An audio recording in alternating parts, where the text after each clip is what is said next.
Terpantas, terkini dan sahih. Bila-bila masa, di mana jua. Berita di jari. Subscribe YouTube Bulletin TV3. Buletin Pagi 2 November bersama saya Adin Hussein. Tajuk utama pagi ini: PRK Tanjung Piai bermula proses penamaan calon pagi ini. Drama DCC dan filem Wan Tu Jaga ungguli ASK 2019.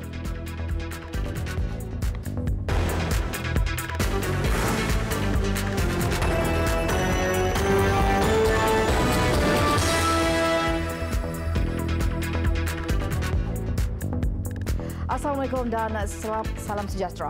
Proses penamaan calon pilihan raya kecil PRK Parlimen Tanjung Piai di Johor berjalan lancar sebaik dibuka tepat jam 8 pagi tadi. Dimaklumkan 4 calon telah mengemukakan borang pencalonan. Untuk perkembangan lanjut, kita langsung bersama wartawan Zahir Senapiah dari Dewan Jubli Intan Pontian. Teruskan Zahir.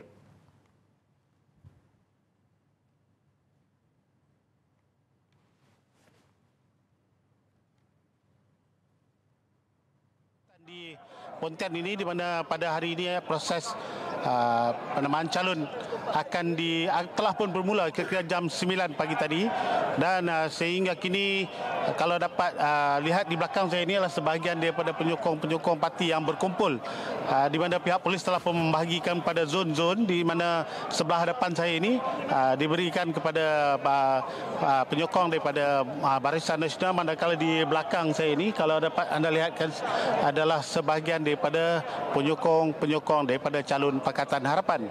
Dan sehingga jam ini 4 calon dilihat telah memasuki Dewan untuk mengemukakan borang pencalonan masing-masing, dan sebelum itu antara yang paling awal tiba di pusat penamaan calon ialah calon daripada Berjasa, Dato' Burhanuddin yang juga Presiden Berjasa. Kemudian diikuti oleh calon Pakatan Harapan Karmain Sabirin, dan diikuti oleh calon daripada barisan daripada Gerakan iaitu Wendy Subramaniam, dan yang terakhir tiba tadi adalah calon Barisan Nasional Datuk Sri Wee Jack Singh. Dan ketika ini semua calon-calon yang bertanding telah pun masuk ke Dewan untuk mengemukakan borang pencalonan masing-masing. Sebaik saja Dewan penamaan calon dibuka oleh pegawai pengurus pilihan raya sebentar tadi. Dan proses sekarang ini di dalam Dewan sedang berjalan, di mana semua calon mengikut giliran masing-masing bagi menyerahkan borang pencalonan bersama pencadang dan penyokong. Dan suasana di sekitar kawasan ini adalah amat terkawal, di mana pihak polis telah menempatkan lebih 400 anggotanya bagi mengawal keadaan di sekitar kemah-kemah yang disediakan di sini. Saya rasa sekian dulu laporan saya daripada Pontian ini. Kembali bersama Azlin di studio. Silakan Azlin. Baik, terima kasih Zahir untuk laporan anda di sana. Seterusnya, terdapat beberapa individu daripada 80 yang menerima notis kompaun berkaitan 1MDB tampil memberi kerjasama kepada Suruhanjaya Pencegahan Rasuah Malaysia SPRM. Ketua Pesuruhanjayanya Latifah Koya berkata lebih 40 individu pula telah memberi respon meminta tempoh bayaran dilanjutkan selain kaedah pembayaran kompaun. Ada yang mengatakan mereka ingin membayar tetapi tidak mampu bayar amount yang kami tuntut dalam kompaun tersebut. Ada juga mereka yang mengatakan walaupun mereka jadi conduit untuk pembayaran tersebut, mereka bukan the end user ataupun penerima terakhir. So if they are prepared to give us kerjasama untuk memaklumkan siapa yang menerima akhirnya duit tersebut secara salah, then we will go after that person. Latifah sebelum ini berkata jumlah notis kompaun berkaitan kes 1MDB kali ini bernilai RM420 juta. Tindakan notis kompaun turut disusuli dengan siasatan di mana sekiranya gagal membayar kompaun itu, pihak terbabit akan dihadap ke mahkamah. Antara yang berada dalam senarai 80 individu dan entiti ialah bekas pengerusi CIMB Group Datuk Seri Muhammad Nazir Razak, Ahli Parlimen Pontian Datuk Seri Ahmad Maslan dan bekas Menteri Tan Sri Syahrir Abdul Samad. Latifah ditemui media selepas Malam Apresiasi Media SPRM 2019 di Putrajaya. Dalam ucapannya, beliau menyarankan pengamal media untuk melaporkan sesuatu isu rasuah dengan penuh tanggungjawab bagi mendidik masyarakat serta mendedahkan kepada mereka tentang bahaya rasuah kepada negara. Pemulihan bekalan air di 156 kawasan di Hulu Langat dan Kuala Lumpur yang terjejas kini mencapai tahap 96%. Menurut kenyataan dikeluarkan Air Selangor, ia berdasarkan pemantauan dan bacaan tekanan di sistem agihan sehingga jam 6 pagi tadi. Bantuan lori tangki air dan 3 pusat khidmat setempat PKS akan terus beroperasi 24 jam sehingga bekalan air pulih sepenuhnya. Gangguan berkenaan berikutan masalah teknikal ban screen atau sistem penapisan sistem air mentah di loji rawatan air Sungai Langat sejak pagi semalam. Maklumat dan status terkini pemulihan sentiasa dikemas kini dan boleh dirujuk di aplikasi telefon bimbit Air Selangor. Manakala sebarang bantuan boleh hubungi talian atau aplikasi WhatsApp seperti tertera.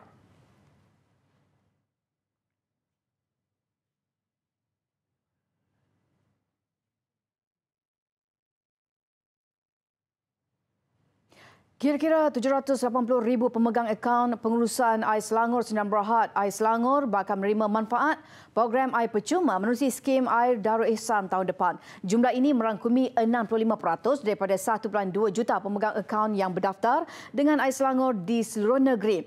Menteri Besar Selangor Amiruddin Syahri berkata, skim yang akan dikuatkuasakan pada 1 Mac tahun depan menumpukan golongan isi rumah yang berpendapatan bawah RM4,000. Mereka akan menikmati pemberian air percuma sebanyak 20 meter padu setiap bulan. Pemberian itu dilaksanakan secara perkongsian dengan Air Selangor. Konsep perkongsian kos membolehkan kerajaan Selangor menggunakan peruntukan negeri bagi pembangunan lain untuk kepentingan rakyat negeri ini. Beliau berkata demikian dalam sidang media selepas pembentangan Belanjawan Selangor 2020 semalam. Pada hari ini, undang-undang pembekalan teruskan. Sementara itu, Belanjawan Selangor 2020 mencadangkan peruntukan pembangunan sejumlah RM1.133 bilion merangkumi pembangunan fizikal. Amiruddin Syahri berkata daripada jumlah itu 31.2% disediakan bagi menampung perbelanjaan pembangunan infrastruktur manakala 29.9% untuk pembangunan ekonomi. Maka Belanjawan 2020 dibangunkan berdasarkan 5 strategi berikut. Pertama, menjana pertumbuhan dan pemberdayaan ekonomi negeri. Kedua, merencana agenda pendidikan unggul. Ketiga, mewujudkan Selangor yang selamat, sihat dan sejahtera. Keempat, menjamin kelestarian alam sekitar. Dan yang kelima, menjuarai kemampanan sosial. Kelima strategi ini adalah suatu saranan wasail wa mukabilan sebagaimana yang diungkap filsafat perundangan maqasid syariah, iaitu pendekatan ke arah kesempurnaan pelaksanaan. Tambahnya adalah menjadi tanggungjawab negeri untuk memastikan kestabilan ekonomi dan sosial negara berkekalan dan kerajaan negeri akan melengkapkan kesemua usaha itu bagi mencapai matlamat Selangor sebagai negeri pintar menjelang 2025.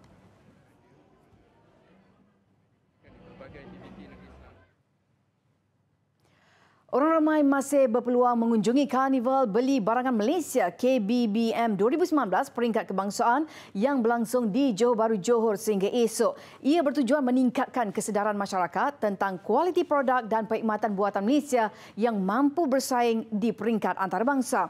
Pelbagai aktiviti interaktif menarik turut disediakan kepada pengunjung.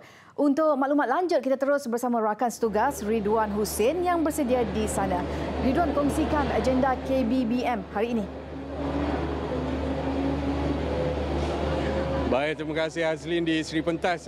Jika semalam saya berada di luar untuk berseronok-seronok dengan pengunjung yang berada di luar dengan pertandingan mewarna, pertandingan zumba dan sebagainya. Hari ini saya berada di bahagian dalam Dewan Pameran di Dataran Angsana bagi mengikuti sendiri kemeriahan pameran dan karnival membeli barangan buatan Malaysia KBBM 2019 peringkat kebangsaan. Dan di belakang saya kini, jika anda boleh lihat, berlangsungnya raptai penuh bagi majlis perasmian KBBM 2019 yang dijangka akan disempurnakan oleh Timbalan Perdana Menteri Datuk Seri Dr. Wan Azizah Wani Ismail petang ini. Dan selain pameran pelbagai produk karnival yang dianjurkan oleh Kementerian Perdagangan Dalam Negeri dan Hal Ehwal Pengguna KPDN HEP ini turut menyediakan pelbagai aktiviti menarik dan interaktif untuk para pengunjung yang datang ke sini. Dan antaranya kita ada Zumba, fun run, pertandingan e-sport, kita ada taklimat interaktif, poket talk perniagaan, wacana akademik dan pelbagai lagi. Dan saya rasa saya tak perlu mengulas lanjut kerana saya ada orang kuat bagi KBBM 2019 ini dengan saya hari ini, iaitu Ketua Setiausaha KPDN HEP, Datuk Muiz Abdul Aziz. Datuk tepi ni sikit. Kita rapat-rapatkan staff hari ini. Dan Datuk, karnival ni sebenarnya dah bermula Rabu lepas dan sambutannya bagaimana sehingga hari ini? Terima kasih TV3. Untuk makluman pendengar sekalian, program kita telah dilaksanakan daripada hari Rabu. Yang lepas itu 30 hari bulan Oktober sehingga 3 November, iaitu selama 5 hari. 5 hari kita buat program ini adalah pertujuan untuk kita mempromosikan produk keluaran tempatan, iaitu karnival beli barangan Malaysia, KBBM, iaitu peringkat kebangsaan yang akan diresmikan oleh Yang Amat Berhormat Timbalan Perdana Menteri pada jam 2 petang ini di Dataran Angsana Johor Bahru. So, saya harap para pengunjung, semua warga Johor akan dapat beramai-ramai untuk memeriahkan karnival kita pada kali ini dan sehingga semalam lebih daripada 50,000 pengunjung telah hadir ke dataran ini untuk membeli barangan, membeli bershopping kan. Kita ada lebih kurang 350 booth dan terdiri daripada 180 pemamer dan 500 usahawan yang terlibat dalam 10 sektor pelbagai lah, seperti makanan, perkhidmatan, pakaian. Dan saya minta lah pengunjung datang kerana kita memberi beberapa diskaun yang agak luar biasa. Dan beberapa sektor dan sehubungan itu juga kita akan adakan cabutan bertuah sebuah kereta tempatan Azia, model Azia, insya-Allah. Baik, kabarnya Tok malam ni ada petang ni sampai ke malam ada pelbagai aktiviti menarik. Antaranya tu mungkin secara ringkas. Ya, kita ada program, kita buka pameran ini ke 10 pagi hingga 10 malam. Dan kita ada pelbagai, selain pada jualan, kita ada pelbagai lagi perkhidmatan yang diberikan. Kita ada Suruhanjaya Syarikat Malaysia yang ada van bergerak di mana mereka boleh, siapa para yang bakal menjadi usahawan yang ingin menjadi peniaga, dia boleh membawa pendaftaran ke bus malam ni pun. Ya bom, malam ni final Piala Malaysia antara JDT dan juga Kedah. Ni Kedah. So kita akan buat live telecast juga kat sini. Ada apa ni, dia para pengunjung dia jemput hadir ramai-ramai yang tak sempat pergi ke Bukit Jalil boleh datang ke sini.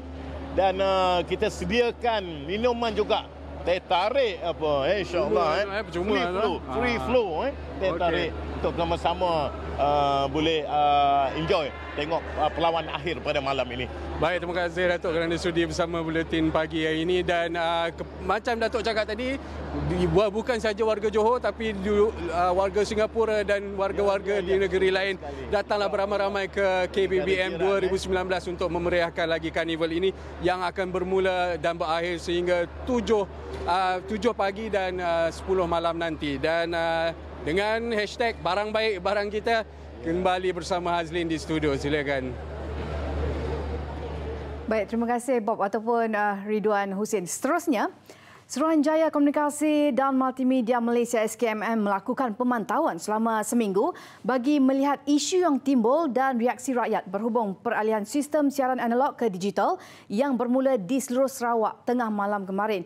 Ketua Jabatan Penciptaan Digital dan Platform Pengedaran SKMM, Azina Muhammad Yusof berkata, pemantauan seminggu itu untuk memastikan sistem televisyen digital stabil dan tiada masalah dari segi peralihan. SKMM juga akan memantau isu liputan dan penerimaan siaran selain menilai aduan orang ramai. Beliau berkata, grafik statik itu akan berterusan selama seminggu sebelum televisyen yang tidak mempunyai dekoder menunjukkan bintik-bintik hitam putih. Bagi rakyat Sarawak, katanya mereka digalakkan menelefon MyTVK Line di nombor 1800 18 1088 atau melayari www.myfreeview.tv untuk melihat sama ada mereka layak mendapatkan dekoder percuma. Selain stesen Bukit 5000, 25 buah stesen pemancar analog lain seluruh Sarawak turut menutup serentak sistem siaran analog.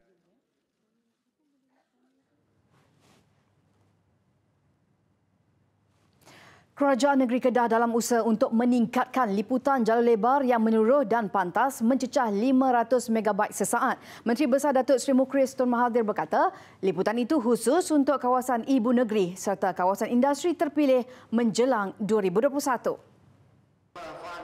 Turut diberi tumpuan jelasnya adalah peningkatan rangkaian gentian optik meliputi 70% kawasan kemudahan awam menjelang 2022. Kita akan berusaha meningkatkan kelajuan purata 30% di 98% kawasan berpenduduk menjelang tahun 2023. Sebuah jawatankuasa iaitu Jawatankuasa Infrastruktur Telekomunikasi Negeri juga akan ditubuhkan bagi menyelaras dan memudah cara pembangunan infrastruktur telekomunikasi di negeri ini. Tambahnya, semua ini bagi memberi kemudahan kepada rakyat negeri itu memiliki capaian yang lebih baik agar dapat meneroka dunia tanpa sempadan di alam maya. Perkembangan industri 4.0 katanya mengunjurkan 75 juta pekerjaan bakal pupus. Namun penguasaan teknologi bakal membentuk peluang pekerjaan baru. Datuk Seri Mukhris berkata demikian ketika berucap merasmikan Expo Digital Kedah. Expo melibatkan 10 pempamer berlangsung 3 hari bermula semalam bertempat di Aman Central, Alustar. Pelan anti rasuah Organisasi Jabatan Ketua Menteri JKM adalah komitmen Kerajaan Negeri Sabah untuk memerangi rasuah dalam perkhidmatan awam negeri. Ketua Menteri Datuk Seri Muhammad Syafiee Apdal yakin pelan anti rasuah itu yang membabitkan semua agensi di bawah JKM membolehkan mereka memahami cara dan kaedah menangani rasuah. Malam tadi berlangsung pelancaran pelan yang membabitkan 26 organisasi di bawah Jabatan Ketua Menteri di Kota Kinabalu. Pelan dilaksanakan hingga 2023. Datuk Seri Muhammad Syafiee dalam ucapannya mahu jabatan lain di negeri itu mempunyai pelan anti rasuah masing-masing bagi memastikan tiada ketirisan menyumbang kepada rasuah.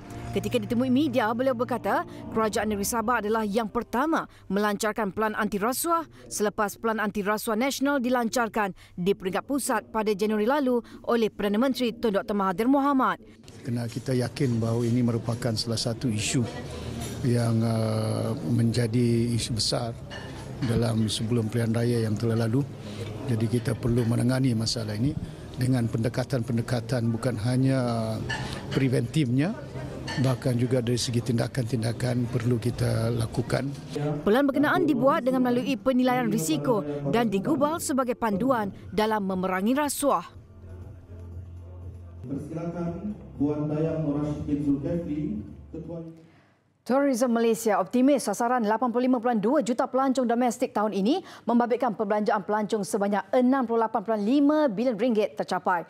Timbalan Ketua Pengarah Perancangan Tourism Malaysia Zulkifli Mat Said berkata, keyakinan itu bersandarkan pelbagai acara dan promosi yang giat dijalankan oleh pihaknya dalam menghebahkan aktiviti pelancongan tempatan di negara ini. Jelasnya, penggiat industri pelancongan tempatan dalam masa sama juga perlu lebih proaktif dan kreatif dalam mempromosikan produk mereka bagi menarik pelancong domestik menggunakan perkhidmatan yang ditawarkan. Warga emas kita jangan lupa, mereka ni banyak duit. Warga emas ni bukan saja yang bersara kerajaan. Yang bukan bersara kerajaan pun, diorang dapat gratuiti tinggi. Ada banyak persatuan-persatuan pesara dekat Malaysia ni, jangan lupa warga emas. They all got money, they have time. Selagi dia belum menghembus nafas terakhir, dia nak melihat seluruh Malaysia kalau boleh. Baru-baru ni ada ramai yang pergi sampai ke Sabah, bukan saja Kota Kinabalu, sampai ke Kundasang. 2 jam perjalanan dalam van. Umur dah 80 lebih. Sebab nak pergi tengok keindahan apa yang ada di negara kita. Tambahnya, melancong dalam kalangan rakyat Malaysia kini dianggap sebagai satu keperluan, bukan lagi kemewahan. Tahun lalu, pelancong domestik mencatatkan 78.2 juta orang dengan jumlah perbelanjaan pelancong 60.4 bilion ringgit.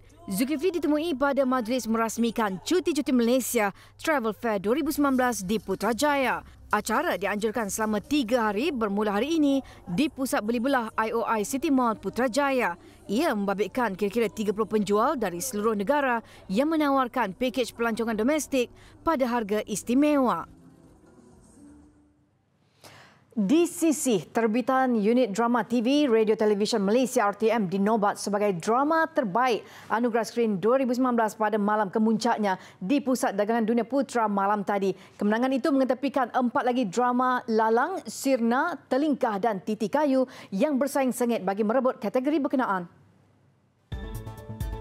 Pengarah DCC Wan Afzan Wan Daud turut membawa pulang trofi bagi kategori pengarah terbaik drama. Selain 2 kategori tersebut, DCC turut merangkul trofi penyunting drama terbaik, lakon layar TV terbaik dan pelakon pembantu lelaki terbaik Ruzaidi Rahman. Lakonan mantap pelakon Nabila Huda menerusi drama Dia Tidak Berdosa pula melayakkannya diangkat sebagai pelakon wanita terbaik drama, manakala pelakon lelaki terbaik drama dimenangi Faizal Hussein melalui Samad Tedong. Bagi kategori drama rantaian terbaik bahasa Melayu, anugerah menjadi milik Kamar Kamariah. Manakala aktor utama Datuk Fiz Fairuz diangkat sebagai pelakon lelaki terbaik drama rantaian.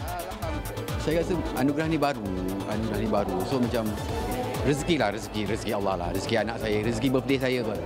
Zara Zia membawa pulang trofi pelakon wanita terbaik drama rantaian menerusi Pia. Sementara itu, Wan Tu Jaga terbitan Pixel Play Entertainment terpilih sebagai filem terbaik. Ia turut memenangi kategori lakon layar terbaik, pelakon lelaki terbaik filem iaitu Rosdin Subo dan pelakon pembantu lelaki terbaik filem yang dimenangi oleh Zahirul Azim. Perasaan saya sangat-sangat terperanjat lah sebab saya tak sangka saya buat filem pun, berlakon dalam filem pun beberapa saja. Saya banyak buat teater dan saya banyak mengajar. Saya sekarang ni dalam mengajar, mengkaji dalam bidang seni persembahan, teater, terutama teater tradisional. Pengarah terbaik filem pula dimenangi oleh Muhammad Khalid menerusi Hantu Kak Lima. Trofi pelakon wanita terbaik filem menjadi milik Diana Daniel menerusi filem Golden Gincu Volume 2. And alhamdulillah lah, I feel really happy sebab Di memang seronok berlakon dengan Redcom. Semua karya Redcom semua best-best. Jadi bila diorang dapat bagi watak Zack kepada Di, I just felt like I will go all out. ASK 2019 memberi pengiktirafan kepada penggiat seni tanah air dengan mempertaruhkan 30 kategori, merangkumi 14 kategori drama, 7 kategori filem dan 9 kategori bukan drama dan teknikal.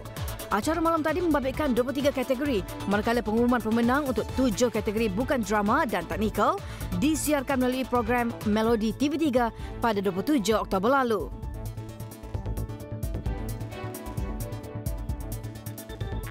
Besar impaknya. Laris selepas hasilnya. Pantas menampilkan prosiding ini secara dalam keuangan maya. Berita di jari.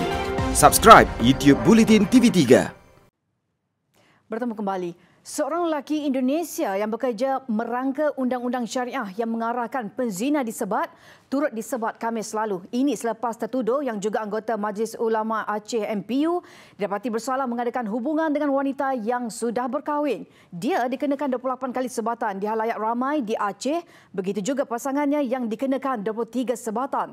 Sebatan adalah hukuman biasa untuk pelbagai kesalahan di Aceh termasuk berzina, minum arak dan mengadakan hubungan sejenis.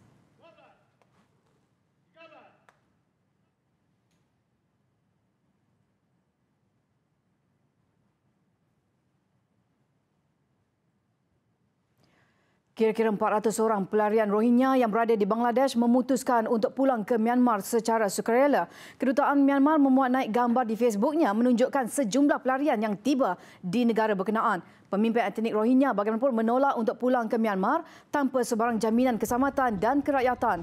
Pihak berkuasa Bangladesh merancang untuk memindahkan ribuan etnik berkenaan ke sebuah pulau di Teluk Bengal menjelang bulan hadapan. Terdahulu Bangladesh bertindak menyekat kemudahan internet di kamp pelarian Rohingya selepas usaha menghantar pulang etnik itu gagal.